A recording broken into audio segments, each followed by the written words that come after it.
Centre for piece and progress Bharat और पाकिस्तान के बीच शांति और आपसी समझ को बढ़ावा देने के लिए समर्पित है। कोलकाता में पहली गोष्ठी और रांची में दूसरी गोष्ठी के बाद अब दिल्ली में 19 जुलाई को 2025 को तीसरी गोष्ठी आयोजित होने जा रही है।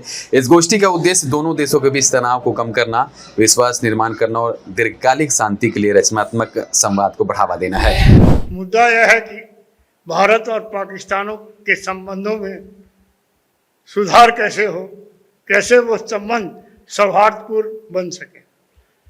बहुत कठिन डगर है क्योंकि वैमनस्य बहुत ज़्यादा फैल चुका है, हेट्रेड बहुत ज़्यादा है, लेकिन कहीं ना कहीं उन प्रयासों के पीछे दोनों देश के लोगों का भी कहीं ना कहीं सामूहिक योगदान था।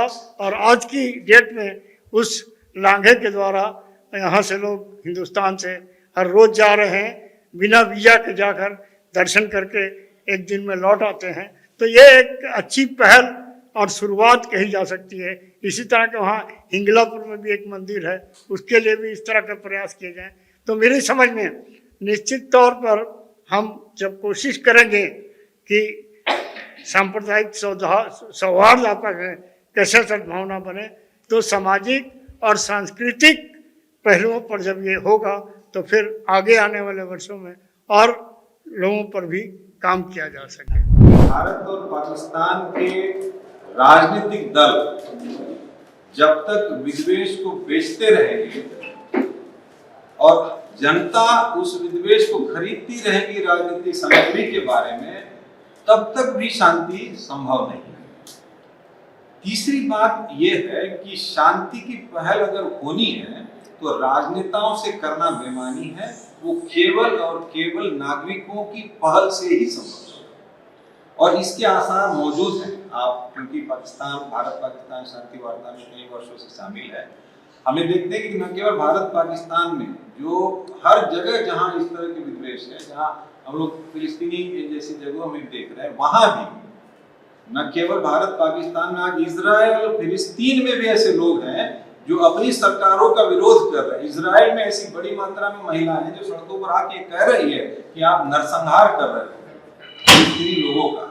तो जनता की ताकत इसमें निहित है और इस बात को हम कभी नजरअंदाज नहीं कर सकते हैं कि ये जो ताकत है, जिसको हम पीपल टू पीपल डायलॉग बोलते हैं, ये सबसे जरूरी है। और इसकी सफलता तत्कालिक नहीं है, नहीं वो जल्द आपको मिलने वाली है। इसके लिए आपको निरंतर प्रयास करने पड़ेंगे, जन दबाव, जन सहमति ये बनानी पड़ेगी। और इसका दूसरा कोई रास्ता नहीं है कि इसकी जड़ में क्या है। जिसकी जड़ में है हमारे बीच जो एक असहमतियां या गलतफहमियां बोई जा रही है दोनों समाजों के बीच, वो इसमें सबसे बड़ा घातक और कारक है। इस पर जिस दिन हम लोग विजय पा लेंगे, आज भी हम कई ऐसे उदाहरण हैं, जब जावेद अख्तर पाकिस्तान में जाते हैं तो उनके स्वागत में पाकिस्तानी जनता जिस तरह से उनका स्वागत करती है और उनको सुनने के लालायित रहती है, इस बात का सबूत है। न केवल कि वो मुस्लिम है, बल्कि वो भारत के एक सांस्कृतिक परिचय का प्रतिनिधित्व करते हैं और उनको वो सम्मान वहां मिलता है। आज भी हम उतने ही कंसर्न हैं भारत और पाकिस्तान की शांति के लिए।